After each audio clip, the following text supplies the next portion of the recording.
because It is. Yes. yeah. We're on now with Damien Cregeau. This is the Revolution 250 podcast. Welcome, everyone. I'm Bob Allison. I chair the Rev 250 advisory group, also teach history at Suffolk University. And Rev 250 is a consortium of about 75 groups in Massachusetts planning ways to commemorate the beginnings of American independence. And our guest today is Damien Cregeau, who is an historian. He writes often in the Journal of American History. He's written in Financial History Magazine, American Spirit, recipient of the National Society of the Daughters of the American Revolution History Medal for his work in history. And we're going to talk about your new book, which is Portraits of Patriots, The Revolutionary Lives of Five Patriots from Connecticut, the Trumbulls of Lebanon, the Huntingtons of Norwich, and the Webbs of Wethersfield. So, as well as Captain Seth Harding, who was originally from Eastham, Massachusetts. But interesting group. So, Damien, thanks so much for joining us again. Well, thank you for having me back, Bob. I do have a copy of the book here, so that we can flash the image of the cover and the back as well. Great. Yeah, it looks good. So what drew you to these particular people to write about? You broke up. Can you repeat that again? What drew you to these particular people, the Trumbulls, the Huntingtons, the Webbs? How did you choose this particular gallery? So it starts with where I'm sitting. I'm in the dining room of the General Jedediah and Faith Trumbull Huntington house, and here in Norwich, Connecticut, and an example of her artwork behind me, which we'll get to later.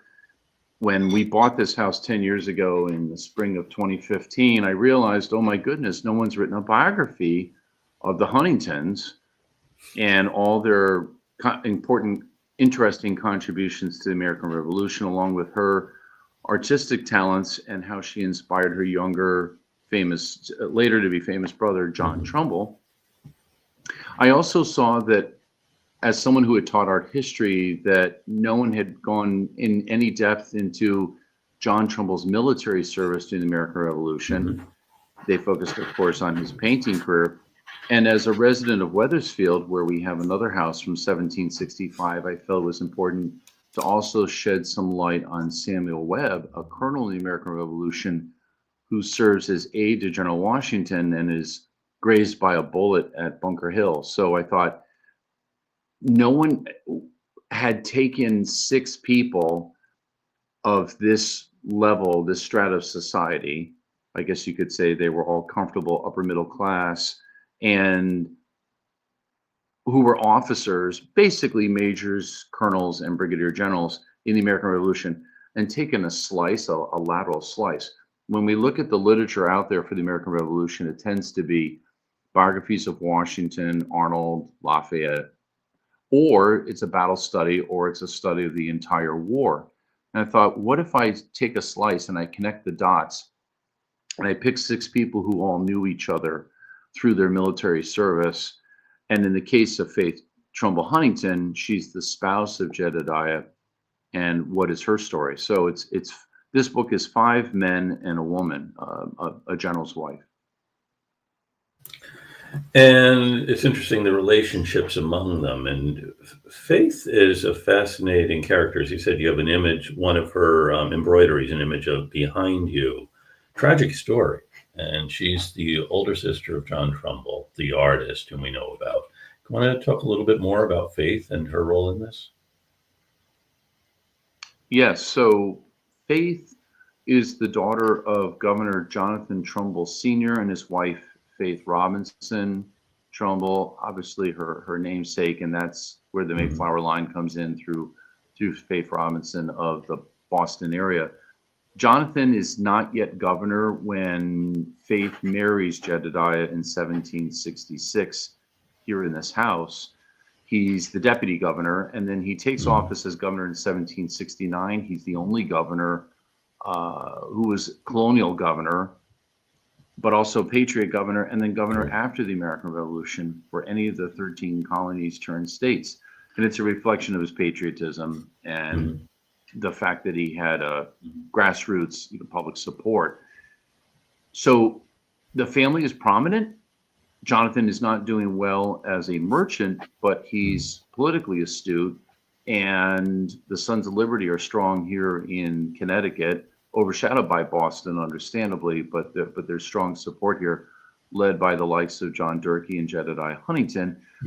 The merger of the two families, the Trumbulls and the Huntingtons, represents a merger of two of arguably the most prominent families in Connecticut at the time, certainly Eastern Connecticut, and political power in the Trumbulls, and some political power, but more financial power from the Huntington side, because Jedediah's father, Jabez, is a prominent merchant and a member of the General Assembly. So that's how Jedediah and Faith are introduced, by their dads, basically.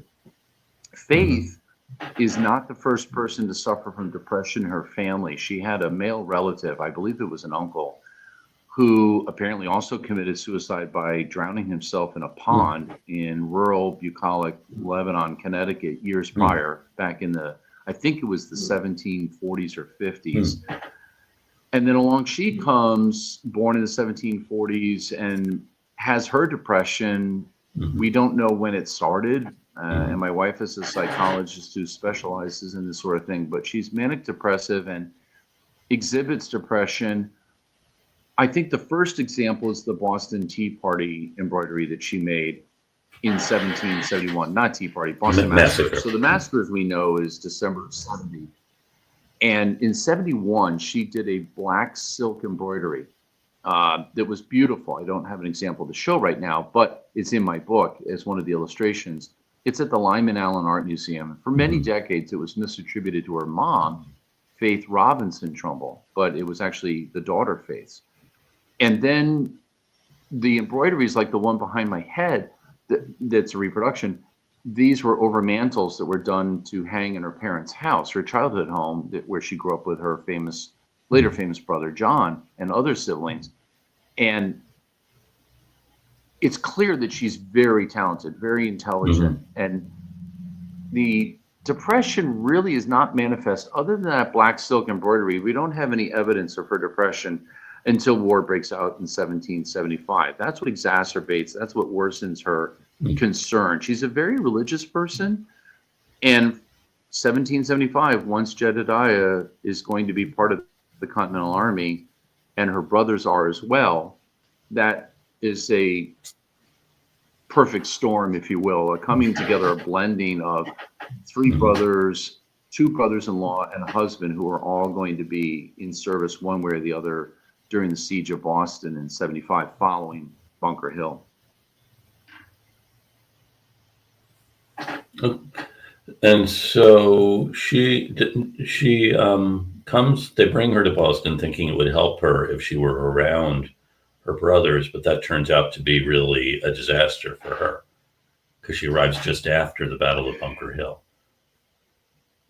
Yes. So there were several times where Jedediah is in communication with his father and his father-in-law, Faith's father, the governor, and other relatives, saying, okay, what can we do for Faithy, as they called her in the family? And they tried a couple different ways. Like, one was to take her up to Wethersfield to socialize with in-laws there. And that went okay, but there were days where she was gloomy. This was like May into June. And then, as you point out, right after Bunker Hill, just happens to be the day they arrived. They had trouble on their way there in Providence with a broken wagon wheel, but they eventually get there. And unfortunately, she's there to paint a picture of it. It's a little bit like the scene in Gone with the Wind, in the Civil War scene, where you have hundreds of people scattered across nursing their various injuries in the Army hospital. That's likely the scene that she saw when she arrived at Roxbury to the military camp. And that sends her into a deeper depression. So she stays for a couple of days, and then everyone realizes, okay, having her at Dedham, Mass is maybe not the best idea. Let's bring her back home. She recovers a little bit, but then she lapses again. So Jedediah and the brothers agree, okay, let's bring her back to Dedham. Dedham is a town where they had some family connections through Jedediah's time at Harvard, class of 1763. And she'll live at this beautiful mansion and hopefully get the cure that she needs from one or two doctors. It doesn't prove efficacious. It's not effective. They're trying different things, and she unfortunately becomes more depressed, and the ultimate depression occurs right around Thanksgiving of 1775, so 250 years ago this fall. Wow. If you want, I can talk more about. Yeah. We're talking with Damien Cregeau, author of Portraits of Patriots, The Revolutionary Lives of Five Patriots from Connecticut.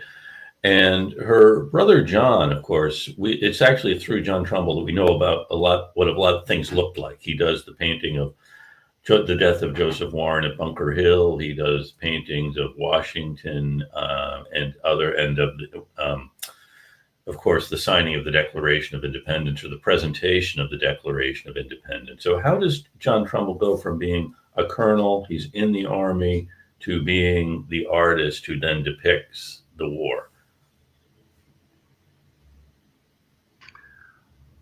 I think the fact that he had a relationship with Washington and other officers. John is only serves as Washington's aide for 19 days, so he has the shortest stint of any of the 32 aides.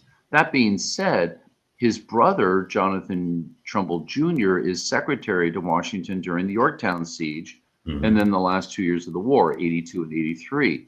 And I think it's through his brother, frankly, who becomes a U.S. congressman, Speaker of the House, senator, and then governor of Connecticut. And their father, Jonathan, had some 300 plus letters between himself and Washington throughout the war. So I think there was a good foundation through the father and the brother to allow John entree, if you will, through the New York capital and geographic proximity. And then it continues when they move to Philadelphia. But in New York City, John will paint George Washington from life several times. And it takes a while. My book begins that story, but it's really more in the sequel that will come out in a couple of years, that John struggles. It's not automatic. You know, his father famously says to his son, so you want to be a painter? Well, you know, Connecticut is in Athens. And if Connecticut is in Athens, then how is John going to make a career of this? And it is a challenge. He's painting family members. He's painting neighbors. He's painting some other prominent people in Connecticut throughout the 1770s and the American Revolution. But just because he studies under Benjamin West and is roommates with Gilbert Stuart doesn't mean it's automatically going to be a professional career for him. That really doesn't happen until the federal era in the 1790s. And it comes in fits and spurts. So like any artist, he has struggled, struggling times, even in the 1790s. Yeah, he does. So how does he wind up studying with Benjamin West? I mean, he was in London. Can you tell us a bit about that connection? Yeah, my memory is, because I wrote about this 3 years ago, so it's not fresh in my head, but and it's in my second book. My recollection is that his father wrote a letter of introduction, as did a couple others. It could have been Washington. There were several prominent people, John Adams perhaps, who wrote letters of introduction, so that when he arrived at Benjamin West's studio in London, he would have received a warm introduction, a warm welcome from Benjamin West. The other aspect, by the way, that people forget is that Trumbull is also at times working for his father as an agent of his father's mercantile business until his dad passes away in the 1780s. I'm talking during the Revolution. Right. There was also the rumor that Trumbull might have served as an intelligence officer. There's no proof of that.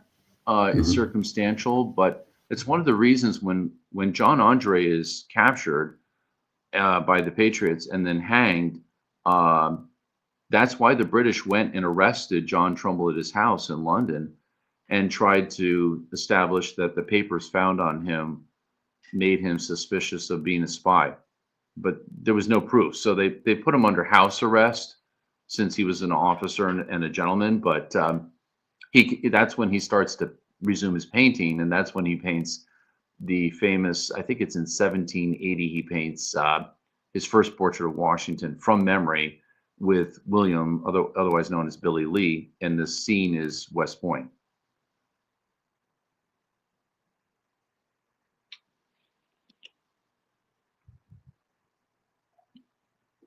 And if I continue, since we may have lost Bob temporarily, let me know when you're back on. I'll just say that the book sets up the importance of the officers in the Continental Army, whether it's Jedediah Huntington or Ebenezer Huntington, his younger half brother.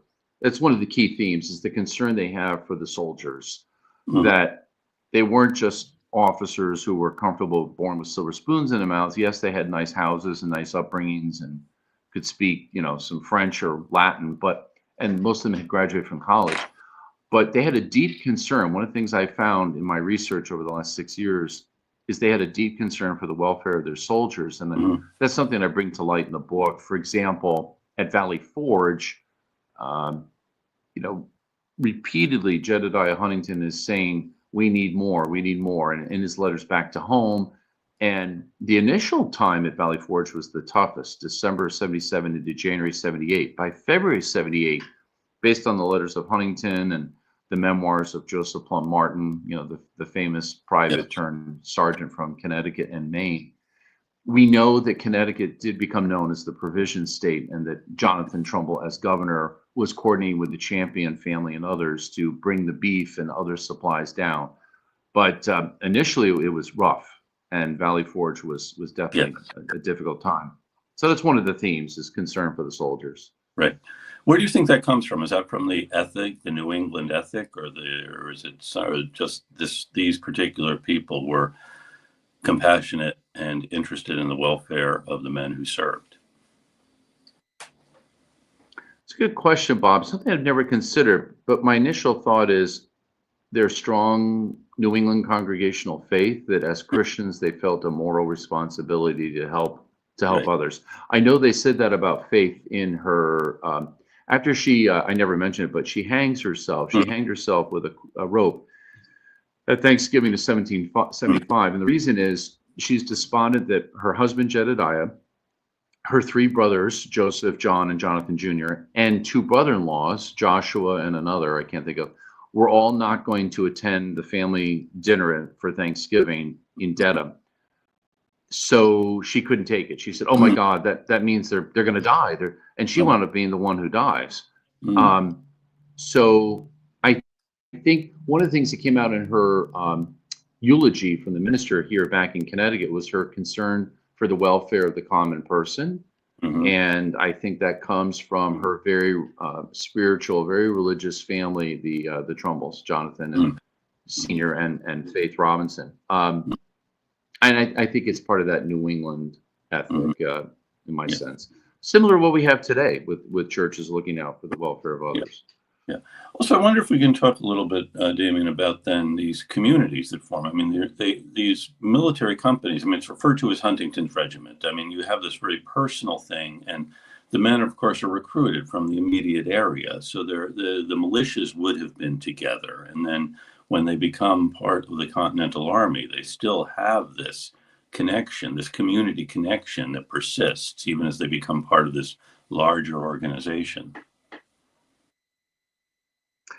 Well, yes and no. In other words, yes, the longer you had served under Huntington's, let's take his early ones, like the 20th or 17th regiments early on. Yeah, they are definitely going to tend to be Norwich and surrounding communities, basically New London County here in southeastern Connecticut. Once it's Continental Army, what's interesting when you look at the muster rolls that are available through colonial revival, turn of the century transcribed books like the Connecticut Men in the American Revolution, you see a wide swath of towns. It's not any one county. It doesn't even have to be any one state. You could draw from Rhode Island if you happen to have, and in Butler's regiment, they did that. It straddled Connecticut and Rhode Island. In Huntington's case, he and Durkee, each being commanders at that point, circa 76, early 77 of regiments, they were basically competing from the same pool. And it was a struggle. And I talk about this in my 1777 chapter.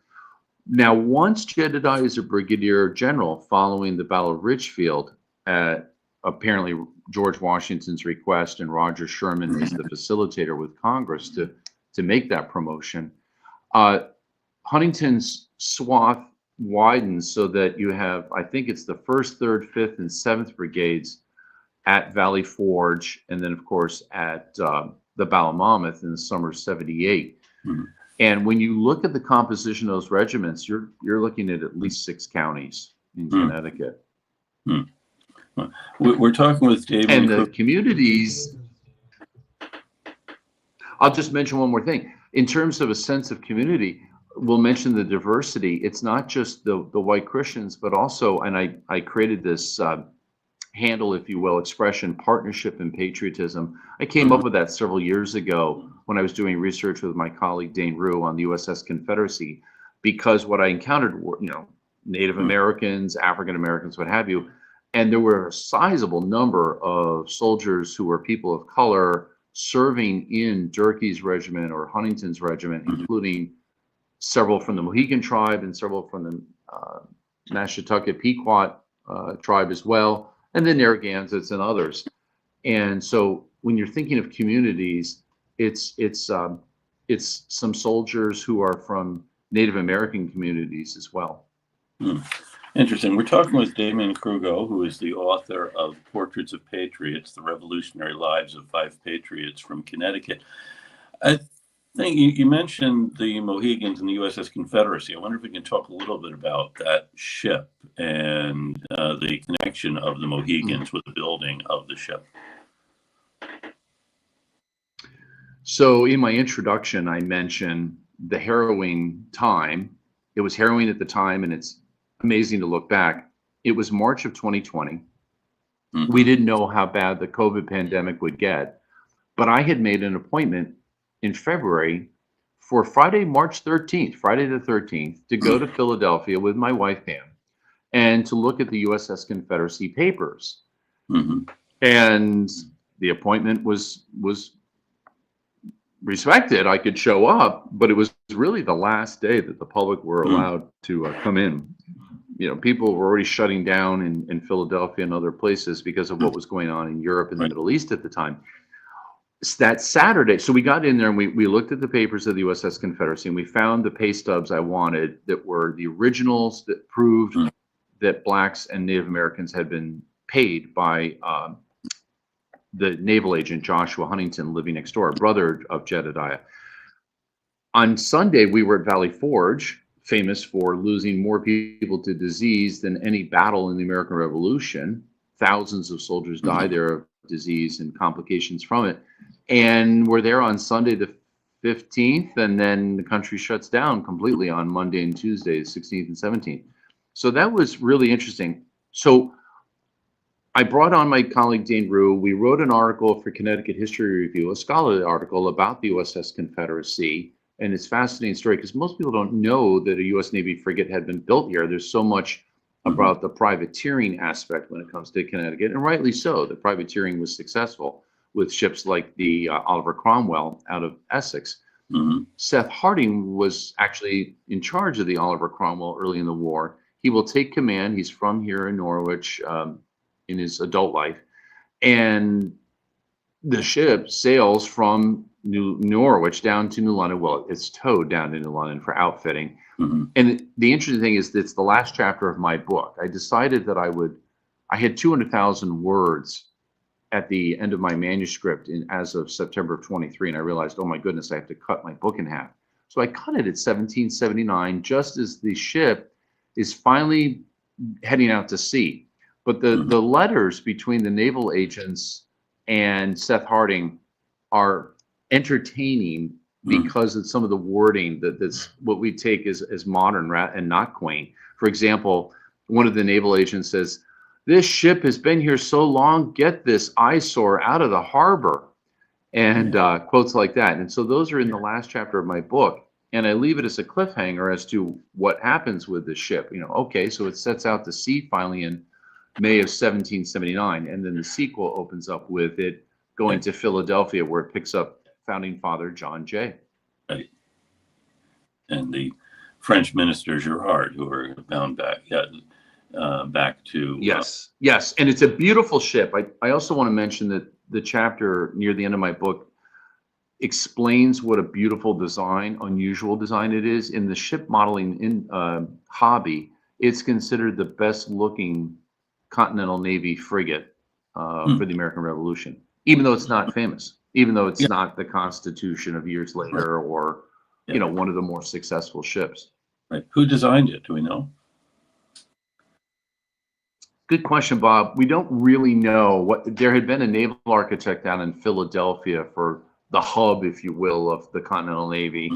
And at one point, Joshua writes a letter to the Department of the Navy saying, what do you want me to do as far as the design? And they write back, they said, see to it as you wish and go with whatever design you want. And that's why the design's quirky. The length, it's longer than most ships, and it has features to its bow that make it unusual and rather, some would say, dated. If you're talking to people who are in the modeling hobby or work at Mystic Seaport, where Dane and I have spoken years ago on the ship.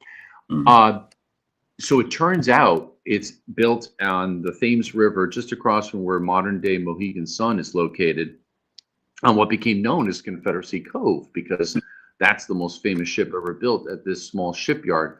The shipyard is owned, the land and the tavern where they will all operate out of is Ebenezer Story. It's an archaeological site that's intact, thankfully, and they've done a couple successful digs there. And the actual shipwright is someone named Jedediah Willett. And Jedediah Willett had previous experience with other smaller floating vessels that were built in the proper harbor of Norwich, just upstream, what we call Chelsea Harbor, where downtown Norwich is nowadays. They built at least one, along with some others. There was a Leicester, I know, who also helped with this. It was one of the galleys. And then later on, they're going to, and that galley, of course, had been captured. I think it was called the USS Trumbull, and it was captured during the New York battle campaign in '76. And then later on, a U.S. Continental Navy frigate is built in Connecticut, but that's not until the 1798 period for a quasi-war with France. Okay, interesting. We're talking with Damien Cregeau, historian from Connecticut, author of Portraits of Patriots, The Revolutionary Lives of Five Patriots from Connecticut. And Samuel Huntington was also from Norwich. He was the president of the Continental Congress, and he lived across the street from where you are now, I think. Yeah, so sitting here at Jedediah Huntington's house, built in the 1760s, another house will be built a couple years later, diagonally across the street from ours. It's currently owned by UCFS, which is basically a medical organization here in Norwich. And it's a prominent home. Samuel Huntington comes from Scotland, Connecticut, about 20 minutes north of here, driving time. He becomes a successful lawyer here in Norwich. Norwich is flourishing as a merchant community because of its location on an inland port location at the headwaters of the Thames River, kind of a miniature version of the city of Pittsburgh, where the Shattucket and other river formed the third river. So Samuel lives across the street, and he becomes best friends with his, what we believe is third cousin, Jedediah Huntington. And what does Jedediah do then during the war and after the war? What's his life like? I mean, he loses his wife. Does he ever remarry? He does remarry. He finds a woman named Anne Moore, who in the family is named Nancy. She's lovely. Her family is prominent with loyalist leanings and connections out of New York City and also up the Hudson River Valley. One of her uncles owns the land that becomes known as West Point and the U.S. Military Academy. He falls in love with her. They get married during the American Revolution, and they're able to have, I think it's 6 children. Wow. And by the way, Jedediah and Faith had one son named Jabez, and he became an Army major in the quasi-war with France and was painted by Ralph Earl. But back to Nancy Moore, she is a prominent woman, and her father is buried at Trinity. Her father, maybe her mom, and definitely her grandparents are buried at Trinity Church in New York City, where Alexander Hamilton and others are buried. Jedediah will continue as a brigadier general all the way to the end of the war, so the fall of 1783. He's running the 1st, 3rd, 5th, and 7th regiments. His most important battle is Monmouth. That's the biggest battle for him in terms of the scale of it and the success of it. And he famously is part of this weigh-in at West Point later in the war. I want to say it's 1782. Washington gets weighed at, say, 210, 220 pounds. Knox famously 280. Jedediah Huntington 135. Wow. Interesting. The latest indication is that because he had suffered from malaria during the Battle of New York, in which he had to sit out the battle because he was hospitalized, he was sick in bed, that might have caused the weight loss. We don't know for sure. I don't think he was particularly short. I don't think he was 5'3", but let's say he was 5'7" or so, and he had the weight loss. That might explain that low weight that was half of Henry Knox's. Now, the interesting thing about Knox and Jedediah is they are housemates living at Nancy Moore's uncle's house, located at modern-day West Point, where the tennis courts are at the north end of the cadet campus there. And that house, long gone, probably burned down 1830s or 40s. It was a large home. So Henry and Lucy Knox are there, and then Jedediah and Nancy Moore. And the four of them get to know each other really well. And they propose in letters to Washington, and is one of the things I found, that two things. One, that there'd be a U.S. military academy at West Point. They both felt that was a very important idea. And also, they both should get credit for creating what is known as the Society of Cincinnati. Too much focus is on simply Henry Knox and Baron von Steuben. But actually, in the correspondence between themselves and Washington, Jedediah Huntington deserves co-credit as well, because he writes a letter in which he says, "Your Excellency, dear George, we really should have a fraternity like this, And so he and Henry should deserve credit for proposing that. And the idea, of course, was accepted by Washington, and they add the French in 1783. Good. And then Ebenezer, what's Ebenezer's role in the revolution? So his younger half brother is a student at Yale, gets word of Battle Road, Lexington and Concord, and skips town. Nowadays, you'd hop in your car without asking your professor or your advisor, if you could have time off and go AWOL. So he goes AWOL. He leaves campus before graduation. He's about 21 years old, and he heads off on his horse and gallops up to Boston, and he's in the siege of Boston. He's in the New York campaign. He eventually is in charge, effectively, actively running the regiment that Samuel Webb had. Webb's 9th Regiment was created in 1777, but Webb is captured on a raid on Long Island. And because the second in command, a Colonel Livingston out of Union, New Jersey area, apparently has PTSD. He flakes out, or whatever the right term might be. He has PTSD. He says, "I can't serve in battles any longer." So Ebenezer Huntington, at that point a major, becomes the effective commander of Webb's 9th Regiment during the battle of the Rhode Island campaign, which is basically Portsmouth, Rhode Island, just north of Newport. And they are effective. The letters indicate, from eyewitnesses as well as from Ebenezer. They assist. And who else is at the battle but John Trumbull on a horse as aide to General Sullivan of New Hampshire.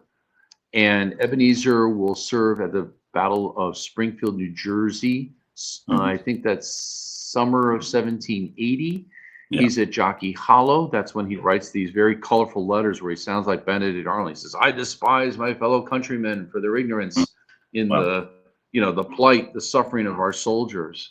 And so that makes for colorful reading later in my book. Yeah, it does.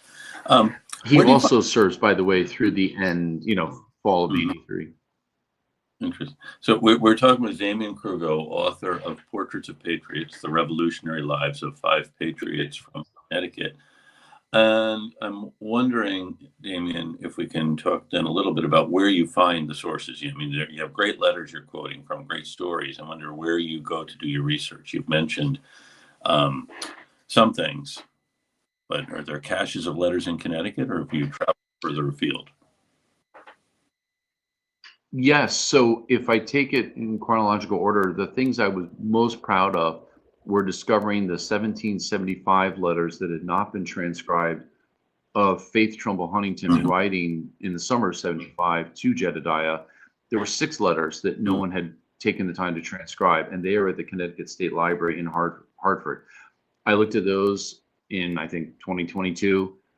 I had a colleague, Maggie Neal, who I'm co-presenting with next week here in Connecticut. She had a stash that she had transcribed from the John Trumbull collection at Yale. So we made a trade.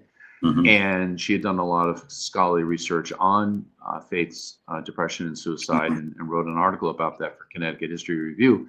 Then I found a stash of Jedediah Huntington letters in Morristown in the small archives at the National Park Visitor Center there in Morristown for the Jockey Hollow encampment. So I looked at those and transcribed a few of those. I found a few letters at Valley Forge that had never been used before of Jedediah's.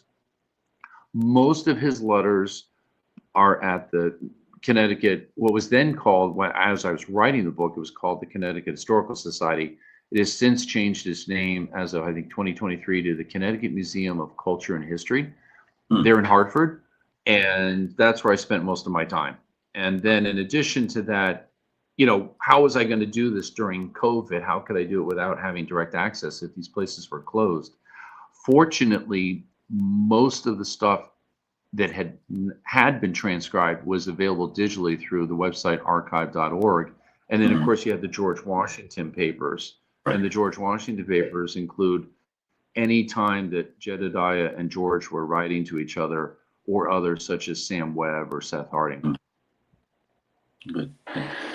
We've been talking with Damien Cregeau, author of Portraits of Patriots, The Revolutionary Lives of 5 Patriots from Connecticut. Book just came out, and it's available, and I don't want to give it all away, but is there anything else we should talk about before we let you go, Damien? I think the most important things are, you know, like I said, the welfare of the common soldier, that these officers were looking after them. The fact that Connecticut's contributions to the American Revolution often get overshadowed. You know, we didn't have any famous battles like Saratoga or Bunker Hill in Connecticut, and yet we're at these battles, including Bunker Hill, and we should be proud of our contributions. And I think it's important that people realize that the officers were under a lot of stress. Not only did Jedediah lose his wife and have to deal with that grief and rebuilding of himself, but the responsibilities they had as officers when they ran these regiments and brigades. And I tried to shine a light on this sort of second tier, that you, instead of the most famous people all the time, like Washington or Lafayette, that Jedediah Huntington, Ebenezer Huntington, Samuel Webb deserved a book like this that would show that these officers were important contributors, and that the writings of people like Joseph Plum Martin or the Reverend Surgeon Albigence Waldo of Connecticut helped sort of round out the whole experience in my book. I also tied in their writings and memoirs and letters so that people would come away with I feel, as a comprehensive understanding of how officers contributed. Very good. And you certainly do that. So I want to thank you for writing the book and for joining us again. So thank you so much, Damien. And it's great to be back, Bob. Thanks again for having me back. And it's wonderful to share this and a positive message as we go deeper now into the 250th anniversary cycle. Right. And thank you to Jonathan Lane, our producer, and our listeners around the country, around the world. Every week we thank some folks who are steady listeners. And if you're in one of these places and want to send Jonathan an email, jlane@revolution250.org, he'll send you some of our Rev 250 swag. And this week I want to thank our listeners actually in Boston, and particularly in Jamaica Plain, Allston, and the South End, in Newport News, Virginia, Portland, Oregon, Binghamton, New York, Nuremberg and Nantes in Germany and France, Charlestown, and Huntington, West Virginia. The Huntingtons moved out to the Ohio River, and Federal Way, Washington, and all places between and beyond. Thanks for joining us. And now we'll be piped out on the road to Boston.